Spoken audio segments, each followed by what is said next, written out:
I hurt. What should we frickin' do? I don't frickin' know.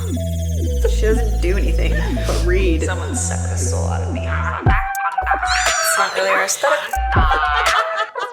Our niche is being niche. Yeah, our niche is being so niche. I'm gonna be incriminated. Okay, I'm bored. Yeah, what's next? That worked. Jamie, Alexis. I've got an update for you. For me? So you know how I was telling you in our last episode that I'm in my personal year 9 and I'm out here saving the world. I'm a humanitarian. Yes. Well, in the last week, everybody's trying to take my money. Oh, God. So I go to Ulta and the Arizona Humane Society is outside and they're like, you look like you're a dog lover. And I was You're like, oh my God, me? Yes. Mhm. How'd you know? and they're like, do you know how many dogs are being abused and just chucked away? And they're like, could you donate $25 a month? And I said, take my damn money. I'm saving the dogs. Here's my card. Here's my other card. Here's my other card. If they would have asked for 50, I probably would have given it to them. Oh my God. Same day, this little boy shows up at my door and he said, we're trying to go to a baseball tournament, so I'm selling these peanuts. And I was like, ugh, peanuts, gross. And I was like, well, how much? And he's like, $10. And I was like, take my money. Wait, what is making you just give away your money to these? Why can't you say no right now? I just feel like they need me. They do. Something takes over me where I just am like, am I going to buy another piece of makeup from Ulta for $25 or can I just give $25 to the dogs? Yeah, they get you on the guilt. So you're like, I just spent all this money on frivolous shit. Yes, I can help the children or the dogs or the whatever. Because literally everything at Ulta is 25 and above. Yeah, yeah. It's fucked up. But listen, I mean, is it fucked up? You're doing good stuff. I know. I can't tell whether I'm upset I know. or I'm happy to help. Okay, this is so relatable to me. Is this something new for you because you're in your 9 year, or have you been this way before? Yeah, I go through phases, but typically like I don't like to donate money unless I know where it's going. Yeah, yeah. Like you won't see me like rounding up my dollar. No, I just spent $395 and then you want an extra like 40 cents to what? Do what with? What are you out of your mind? 40 cents? No. Can you just give me a full breakdown of what that charity is going to do and who runs it? But the number of times I've had to come home and been like, Zach, they got my credit card again. Or like oh my God, like 7 or 8 years ago, we got talked into donating to this like navigators thing.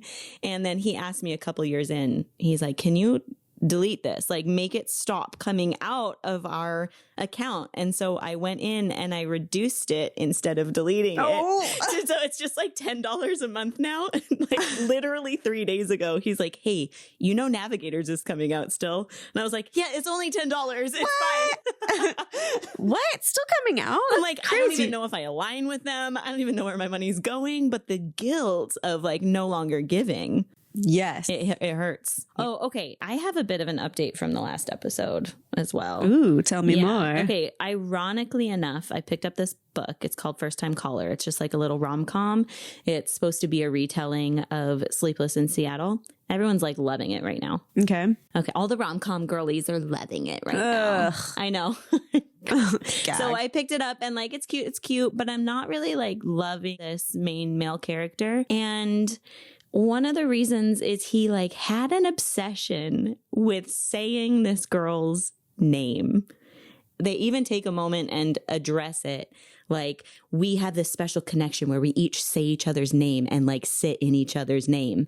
Weird. I know. And I was like, we were just talking about this. No, I don't like that. No. Okay. And so it started to give me the ick. And then as I'm going through this book in the first sexual encounter, earmuffs for all you children out there, he says, the taste of her name on my tongue as I pushed inside of her. No, absolutely not. And I was like, absolutely not.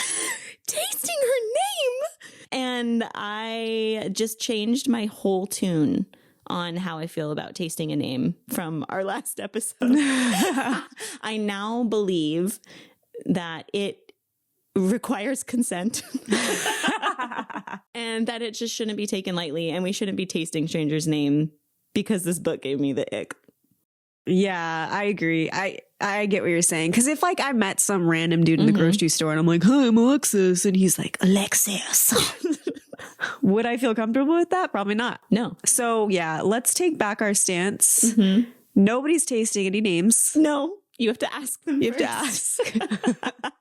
Ew, why is it so sexual? I hate it. Ugh. So let's just move on. Yeah, from both of our updates. Nasty. We are getting into some good stuff today. Oh, yeah. Today's special because we are bringing on our first guest. Let's be transparent with what happened. We recorded all this with the intent of having one episode that was all about fungus in all these different ways. But we ended up with so much content about like The Last of Us and actually gamers. And so we decided to split it up into 2 different episodes. So we'll be talking to Gianluca today and in our next episode, and it'll be all things mushrooms. I personally really love this episode because my brother's a huge gamer, and thinking about doing a whole podcast based on a game, I'm just like, ugh, like I can't, like not my vibe. No, not at all. But we kind of did it. Yeah. And I will say, now I look at gaming in a different way. It's very cool. I'm excited about that part for you. Should we start a new segment? Yeah. What is it called? It's called 5 Minutes of Biology with Jamie. I feel like this has to be a new thing because people need to know, like, you are a science nerd. I love it. So we're going to do a segment. Biology the fuck out with Jamie. I feel like my life has been leading up to this moment. A friend of mine gave me a gift for my birthday. It was like a package of all mushroom things. That's cute. Yeah, all kinds of fun things. And then this book called Entangled Life. And it's about how fungi make our worlds, change our minds, and shape our futures. And I still haven't read the entire thing.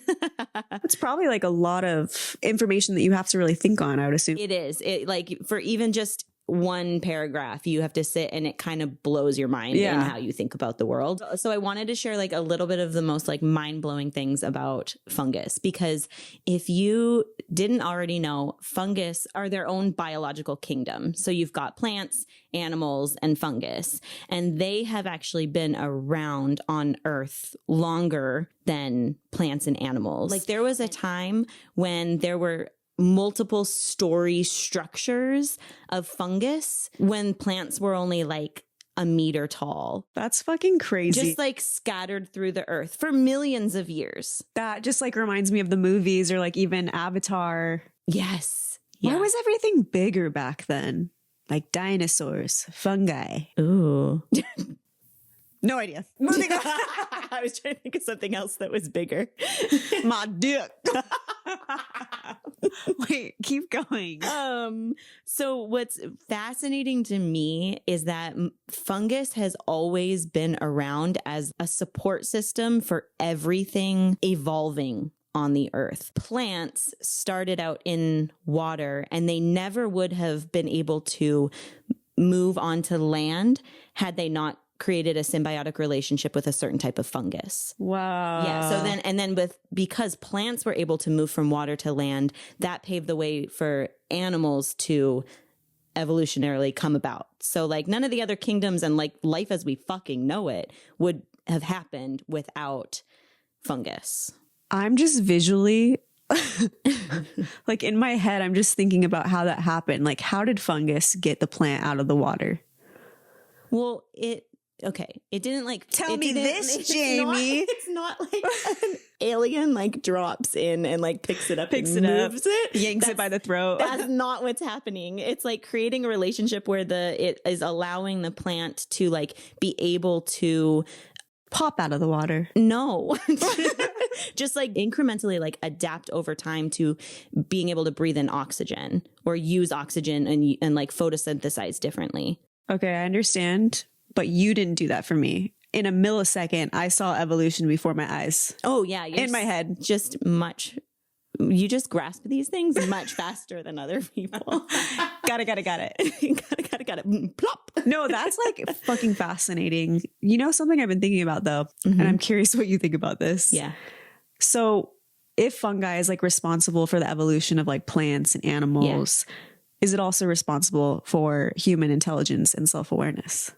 I actually 100,000% believe that it is. It would have to be, right? It is. And I think not only just through like symbiotic relationships, but I think through different ways that fungus like interact with our body and our mind, what we can learn from fungus, not only by observing them, but consuming, let's say, things like psilocybin. I think that throughout time, there's been like multi levels of how fungus have aided us as humans in our evolution, in our intelligence, in our development. Yeah. I can't prove any of it, but I truly deeply believe that. So I don't know if a lot of people know this, but if you're living in Arizona, you probably have black mold in your walls. Oh my God, how do you know that? But it's dry here. I know, but that's the crazy part is that we still have mold in our walls, especially like the older homes.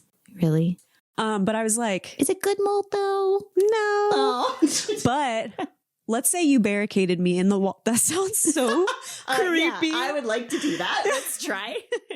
Let's say, Jamie, you shoved me inside of a wall where there's black mold. Yes, I'm tracking. And I'm in there for hours. And And I'm, the spores are penetrating my brain at this point. And I get really sick.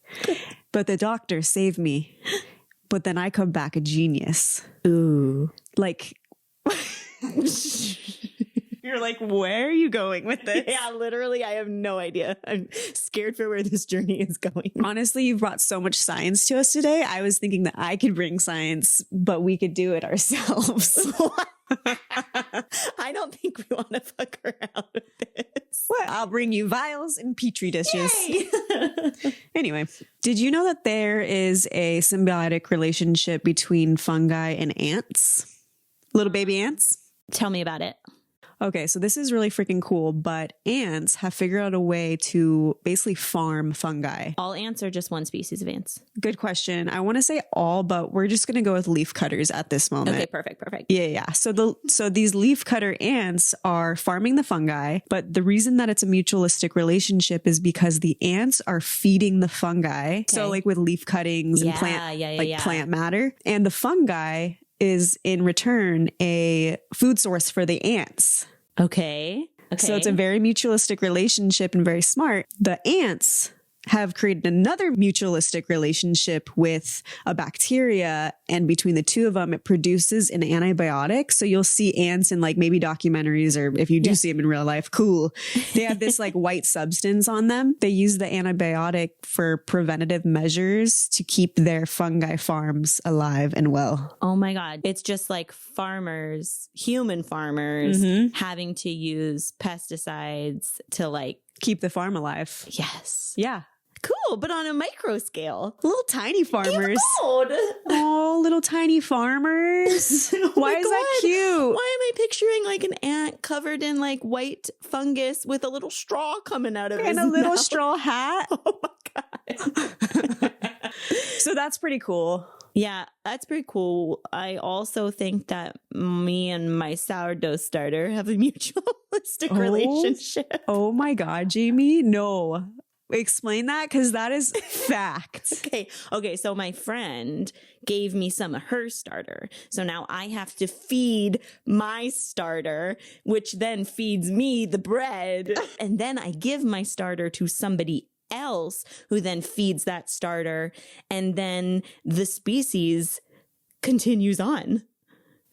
Yes. No, it's kind of mind-blowing. It's kind of mind-blowing. It's symbiotic relationship with your food starter. You have a symbiotic relationship with your Stanley Cup. Yeah, it doesn't, I don't go anywhere without that bad boy. Now, is it a symbiotic relationship or is it emotional support? It's emotional support, because I'm not sure exactly what I do. I clean it. You clean it? Actually, not that much. Truthfully, who does? Thank you. Yeah, no. Everyone's acting like they're cleaning their Stanley Cup. You know what? For those of you who do, more power to you. Like, I think you're in the minority. Seriously. Hit us up on our DMs. I want to know if you clean your Stanley Cup. Yes, I need to know. Let's bring on our guest. Oh my gosh. Let's bring on our guest. Yeah, let's be done with all our nonsense. Here's the most important thing we want you to know about him, okay? He is a next level nerd. Alexis, how next level is he? Oh man. I mean, this guy, he's the kind of guy that dresses up and brings swag to a movie theater. He's the kind of guy that collects figurines. He has multiple nerdy movie, book, and game shrines in his home. He's the kind of guy that has a Spider-Man steering wheel cover. I mean, you guys get the point. In all seriousness, Gianluca is one of the sweetest, friendliest people we know. He's a special ed teacher specifically for children with low-functioning autism. He's a family man. He's best friends with his mom. He's a loving cat dad. He has a beautiful girlfriend. And he's just all around a gem of a human. But most important, he had the courage I would say the nerve. to slap the shit out of Alexis with a tortilla at our Onyx Storm party. It was heard around the world. Gianluca! Gianluca! What's up? Welcome to I'm Bored, What's Next? Yeah, welcome to I'm Bored, What's Next? Thanks for having me. Okay, so Gianluca is here today because there is a game called The Last of Us, and he started playing this game in 2013 when it first came out. So he's like an OG.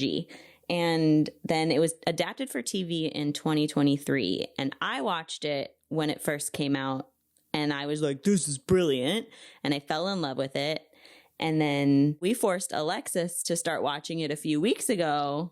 And now she thinks that it's her show. It is. And she's the most obsessed. I am. Okay. You guys think you are. Meanwhile, Right. Gianluca has literally a shrine in his house, but I'm the biggest fan. Do you pray to it every morning? Every night Every night. I wake up and go to sleep to it.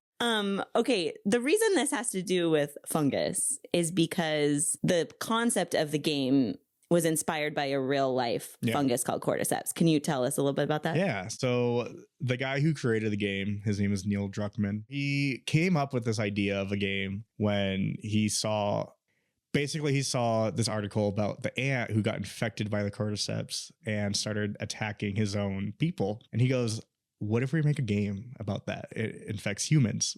So the first 10 minutes of the first season, I was immediately sold because it was like a scientist on a talk show talking about how cordyceps was able to adapt to and be able to infect humans.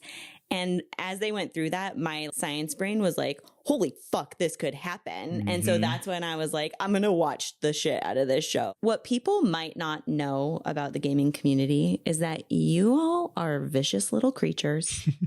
You are gatekeepers of these stories. You guys are territorial. Very. Yeah. There are people out there that are like purists of these stories. And so they will get heated if things from the story in the game get adapted and are not true to the story, right? I would call that pretentious. That is what purist versus pretentious. Maybe same and different. Then there's people who love seeing the differences or just kind of enjoy watching something they love be turned onto the screen. And I think like for The Last of Us, you're more in that camp. Like you've enjoyed watching it. Yeah. Especially when HBO picked it up. I was like, okay, we're in good hands. All right, let's start out by giving a little bit of background on the storyline and these characters. So we follow along main character Joel, who in the show is played by Pedro Pascal. Yum. Gasp. And he, in this first episode, like you see him in his regular life. He has a daughter, a teenage daughter, and they're just living their life. And then through the first episode, you see the whole outbreak happen. Okay. And then, spoiler, tragically, in the first episode, his daughter dies. Okay. It's really sad. It's really, really So sad. Now, if you continue watching after that insane amount of trauma and then like creepiness that is in that first episode, you find out that 20 years later, Joel is living in this like post-apocalyptic community. Okay. And you start to get a sense that there's some different powers that be. He hasn't chosen. But he hasn't chosen who he sides with. He's just kind of like making decisions along the way to survive. And he's changed. Like in the first episode, you know, he's laughing with his daughter. You can tell that he's a charismatic guy. And over the past 20 years of surviving, now he's straight-faced. He's serious. He's jaded. He's done, they kind of hint at the fact that he's had to do a lot of terrible things in the last 20 years. So he ultimately in this first episode, he's trying to get back to his brother, Tommy. And in a string of events, he ends up having to take this 14-year-old girl, Ellie, across the country. He ends up really considering her his daughter. Yeah, and towards the end, you see Joel like realize like, oh shit, Joel's daughter's name is Sarah. And then throughout the whole game, Joel's like, Ellie reminds me of so much of Sarah. And so he's like pushing Ellie away, and he's rude to her, and he wants nothing to do with her, even all while having to like protect her and get her across the country. Yeah. What about that story means so much to you? It means a lot just because when I was ending high school and going into college, I got my first like college job as like a after school daycare like assistant. So I was starting my career as a teacher. Yeah. I didn't know it back then, but But that's what you were doing. that's what I was going to college for graphic design, which I got a degree in, which is cool.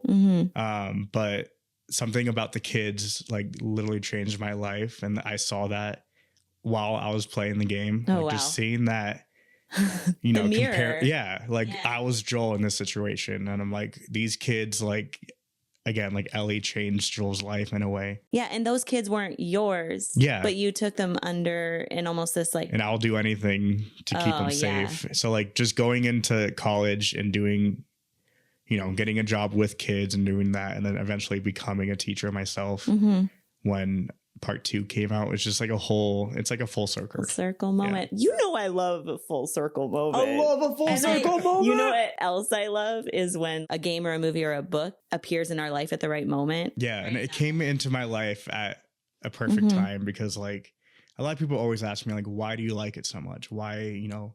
And it's just like, it's not just zombies. Like, yeah, the zombies are cool and shit, like the mushrooms and the fungus and all that. But it's the story that they told in a way that was just impactful. And like, I want everyone to experience that story. And it's really special too. Like going back, I just love that this game in particular sparked that paternal energy in you. Whereas a lot of us, like, we get that from real life. Yeah. Yeah. Like I'm not in that stage of having kids or like, so, you know, I don't have that full emotional attachment, but becoming a teacher, like you have to. And it just goes to show that like giving your story or creating a story is the greatest gift that you could ever give somebody. And this is like a pure example of that. Yeah. In any artistic medium. Yeah. Yeah. Yeah. That's beautiful. Yeah. I love that so much. I might be crying. Oh, ew. Stop it. I mean, yeah. I mean, the game hits you in ways that like you don't expect it. Yeah. And it's just full of love and zombie like, murder. you know, like you're in a zombie apocalypse. Like you don't realize, you know, that some people in your life change it. Like Joel said at the very end of the game, like you find something worth fighting for. And that's what that last line of the game just hit me hard. Yeah. Well, I'll say too, because like I don't know. Did you guys watch Walking Dead? Yeah. No. You did, of course. What? I love Walking Dead. The glare you just shot at That's me. another one. I think Walking Dead is amazing. I watched several seasons of it, but I would say The Last of Us, like that storyline in particular, is so meaningful. With Joel and Ellie. With Joel and Ellie, and yeah, like the father-daughter dynamic. It's just it hits differently. It hits different, yeah. And I always like I try to recommend it to everyone. Like it's definitely a game you need to play once in your life, I think. I feel like after talking to you about this show in particular, I gained a new level of obsession where I literally texted you, Gianluca, and I was like, so where can I like watch the video game since I can't play it? Like I was like trying to download it on Xbox, and I was like shaking when you text me that, I was like, you can't. So anybody that wants to play, it's only on fucking PlayStation. Oh, I was so upset. So then I went on YouTube. You sent me a YouTube, and I watched the side by side of like obviously the show versus the game. So yeah, that's my level of obsession now. The fact that I'm watching video fucking awesome games on YouTube. On YouTube. That's so level of nerd. Like that's watching like Stitch or something. Can I tell you, when I was telling Alexis, I was like, I love this idea of like the gamer and the adaptation and like blah, blah, blah. And she's like, that's not interesting to me. Literally. Not the fact that you're the one watching the YouTubes of people playing the game. Well, you told us really like something really funny. They came out with a cordyceps coffee. Hell yeah, and I bought the shit out of that. Okay, so Listen, you slap the Last of Us logo on it, I'm buying it. Like, let me explain why I think this is fucking hilarious. In the like science of the cordyceps spread in the show is that it was like in our flour. Yeah. So there was a way that it could get into our brains and our bodies. And then that spread the collapse of society. And, like, and then here I am drinking coffee with it. Are the Last of Us fans going to be the beginning of our zombie apocalypse? Yeah, you guys are going to be the first clickers. I was ready to go. That's how I go. That's how I go. Okay, Gianluca, I've been dying to ask you this question because you're a movie buff, you love TV shows, you're an avid gamer, and you also love books. Like, I feel like all these different forms of art make us experience things differently. And so I want to talk to you about like the difference that you feel when you watch the show versus when you play the game. How does that emotionally make you feel? Definitely feels the same. Like it's the same. It's the same. There's nothing here. Nothing new. No, but like the feeling, like when I. Thanks for having me. Ooh. What is it? Is it time? It's time. We have a surprise for you. We're bringing in another gamer. Oh man. Not one, but two gamers. Two of us. So this gamer is my brother. He is a super nerd, just like Gianluca. You're going to be able to see that. So let's go get him. Yeah. What's up, Zach? What's up? How's it going, guys? All right, Zachary. Since you're my brother, I'm not going to formally introduce you because I don't fucking care. But we're going to get right into it. And Jamie has a question for you. Yes, I've been thinking about this so much, and I just want to hear your perspective. So like all these artistic modalities of storytelling, consuming a TV show versus a movie versus a book versus a video game, I feel like they all are pulling at different pieces of us. And I want to know why you think they elicit such different emotions in us. So in a movie, you are shown, right? You watch it and you're basically being given the experience, whatever experience they want you to have, that is what you're being given, right? Yeah. In a book, it's all about what you interpret from those words, right? And that just paints a picture in your head. In a video game, you are feeling it. Okay. You are right there. You are that character. Wow. It's the same. It's not the same. Why do you think games in particular like elicit such strong emotion in people? Well, if you really think about it, they're designed to elicit emotion from people, different types of emotion depending on the game. You have racing games where they will study mechanics of vehicles and how they work and how they feel when you're driving them. And they're trying to get that feeling, same feeling out of a controller. And just to make you feel what it's like while you're driving and racing and having all that stress around you. Or in a game of war, and even though war should never be glorified, they'll make you feel those moment-to-moment situations where you're trying to climb desperately up that hill while a bunch of enemy combatants are hailing bullets down your way, trying to make that heroic last stand, fighting with your teammates. There's all sorts of games that capture different emotions within the human experience. I feel like we can connect with a different part of humanity through the gaming experience that you can't connect to in other means. I'm pretty sure the studies have shown already. No, this is groundbreaking shit I'm saying. I mean, you're not wrong. I was just sitting here thinking, I think I do understand what you're talking about with like video games and how they feel different, but I've only felt that by playing VR. I've only thrown up by playing VR. Definitely puts you in the shoes, doesn't That it? literally. What do you think of like The Last of Us when you were playing that? Pain.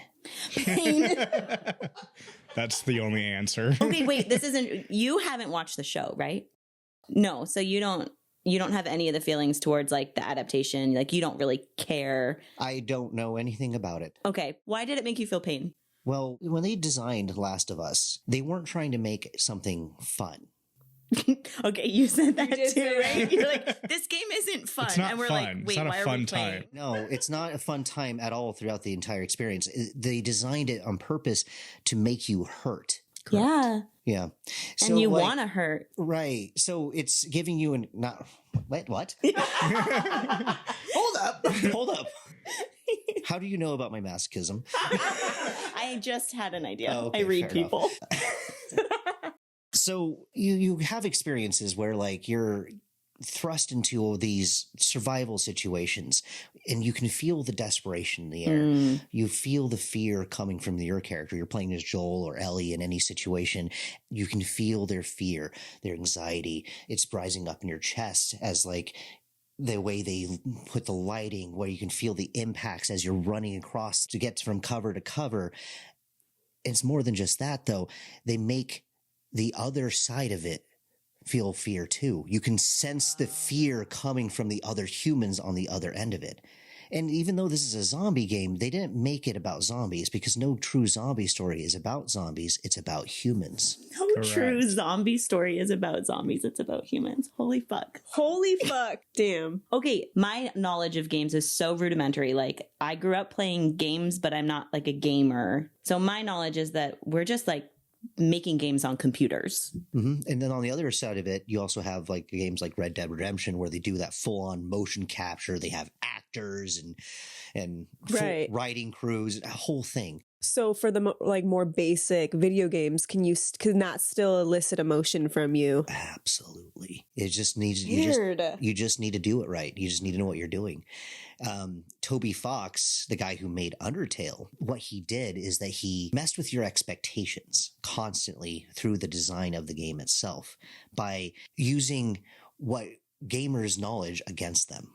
If you go in playing video games before, you've played any video game or any RPG before, he'll use what you know about RPGs and video games and then subvert them completely in a twisted way that makes you really think about what you're doing as a gamer. This is a true art form, but developing games and then experiencing games is a deep, connective, meaningful form of art, is what I'm gathering from you guys. Yeah, that's it. That's all I had to say. Cool. Well, speaking of meaningful shows, I would love to keep talking about The Last of Us. Yeah, there's actually something I wanted to bring up. Okay. So the entire first season is like leading up to this moment where Joel delivers Ellie to the Fireflies, right? And the Fireflies are like this rebel group that say they can use her to cure the infection. And because by this time Joel considers her a daughter, he chooses to save her and destroy everyone else, spoilers, without her consent. So this is one of those like big one versus the many moral dilemmas. And could you guys talk to me about this a little bit? Ellie is immune, right? She has the chance of saving the people, but you would have to kill Ellie, which a lot of people were not happy about that. So let's like analyze what they were doing for a second, because Yes, this is a please. human story, right? Mhm. Right. Humans are flawed. We make dumb decisions. And what are the Fireflies if not full of hubris? They think of no, Need a seriously. definition. I don't know what that means. Can you use it in a sentence? Full of hubris. Hubris. They think of themselves as like they elevate themselves and think of themselves as some grand saviors to humanity. Oh my God, yes. Yes, they keep acting like that. They were about to destroy humanity's only chance of survival. As far as we know, she's the only human immune, and they were about to kill her I had not ever thought of it that way. because they were about to save humanity. No, they were about to doom humanity. Oh my gosh. Is that how you, so that's how you feel That's too? how I feel. Yeah, because Why- like you don't know At that 100%. Yeah, at that moment, you're feeling like Joel. You're Yeah. just like, that's my daughter. I'm like, yeah, How dare let's you. fuck But this then- hospital up. Then the credits end and you start thinking about it. You're like, what were these people thinking? And you start thinking about every single interaction or every single thing you've learned about them up to that point, and you realize how ridiculous these people are. That is not how I experienced it at all, but I've only seen the show. Would you stop and ask a question, though? Why does she need to die for us to be able to understand her immunity? Never thought about it because I'm an idiot. I'm like, obviously they know what they're doing. They're scientists. They have this all figured out if they want to kill her. They based this off of, like, what was it, the polyps in her brain that were forming to stop the fungus, right? And it was based off of some immunity that her body just naturally developed on her own. So you're thinking that we basically remove her skull, take out that brain, and study those polyps to understand how that's happening. Oh, okay. That doesn't. She's just a lab rat. Yeah, that doesn't make sense, though. If anything, you'd want to keep her alive. Right. So you can get consistent blood samples and study the DNA instead and understand what change happened. That's what a smart person would think. Yeah. Yeah. Now I feel like I'm questioning everything. Like I'm. Like, again, the Fireflies had a major flaw. They believed themselves the savior of humanity. I feel robbed, if anything. You guys could always try playing the game, put it on easy mode for We your... have to get a PlayStation. Why would we put on easy? We'd put on an expert. I mean, that would be entertaining. I did that once. It was not a fun time. We should totally. Oh my goodness! Since they're like into this podcast stuff and they're into gaming culture now, we should get them to stream. I said let's do a let's play, and they said, "What's that?" Yeah. Why are you teaming up on us? This was not supposed to happen like this. I just really like that we could show that like gamers matter. Yeah, talk to them. They're people too. They're people too. People too. All right. Well, thanks, guys. You're welcome. Yeah, Zach, get the fuck out. We only want Gianluca here now. Take some sourdough with you when you go, Zaki. Good boy. I'm so happy he's gone. What's next, Jamie? Okay, let's say the three of us are gonna get our family to a commune. We're gonna start a new society. Why do I keep each of you around? Oh, because you're like the... What do you bring to our community? Because listen, there's only so many resources. Right, yeah, you need a skill set. I would be on patrol for sure. Troll. Yeah. Ooh. Patrol. Why patrol? Why'd you say it like that? You could pick anything. Why are you picking patrol? I'm not gonna be stuck in the compound. No, you can't hold you down. No. No. I'm gonna be out there gathering materials, doing whatever I have to do for the community, but I will definitely be a leader or at the top. I see it. Thank you. Yeah. Yes, for sure. I wouldn't be in the kitchen making sourdough. I would be in the kitchen making sourdough and delivering babies. You need me. Oh yeah, you're 100%. Obviously. Yeah. I feel like you'd be a teacher, right? Gianluca? Yeah. Why did I say your name like that? Gianluca? Gianluca. No, I don't know. You tasting his I would go name? kill things. Gianluca. That's what I would do. You'd be killing things? Yeah. You be a hunter? He's never Human killed anything people? in his life. Have you ever shot a gun? No, I want to though. Chase and I have had these survival conversations after watching The Last of Us, and I do like the girly what if questions. What if I die? Yeah. Because I was like, I don't think I could move on if you died. And he's like, I could. Wow. Oh my God. He's like, I would just keep surviving and moving forward and living. Why would I? Damn. Zach, we've had these too, and he's like, yeah, everyone is dead. All of the people. He'd kill everybody? Yes. And he is training, so I believe it. Oh, well, yeah. Like if some like dude like killed me because he wanted my antibiotics. He wanted my Stanley Cup. Chase would for sure like vengeful Scorpio style go after them. Yeah. Have you had these conversations with your girlfriend? No, actually. Oh, these are conversations you need to have We need before to you talk. move in with someone. I think we should try to make clicker sounds. Okay, give me your best clicker. You are not fucking intimidating at all. I'm like, who's that little cute one? No one come play with me. Hey, that was pretty Hey, that was good. Yeah, good. That's better. I can't do it. What? I can't. No, Do you're it. going to. Okay. I'm gonna, but it won't be good. He's all click, click, click. Clickety clack. Click, click, click. I'll be that clicker. That's a gurgle. Wait. I don't know how to do it. I know, right? That's hard. We gotta find a YouTube of like what it actually sounds like.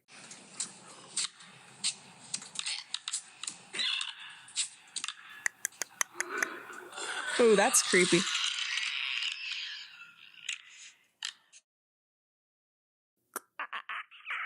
Oh, wow. I fucking did it! That was so good. That was a good one. Dang. Okay. Alexis, Jamie. it's just us now. Because we want to close this episode out with just us two girls. Because boys are ill. Ill. Honestly, Boys. I'm tired. I'm tired. I know. Gamers are a whole other breed.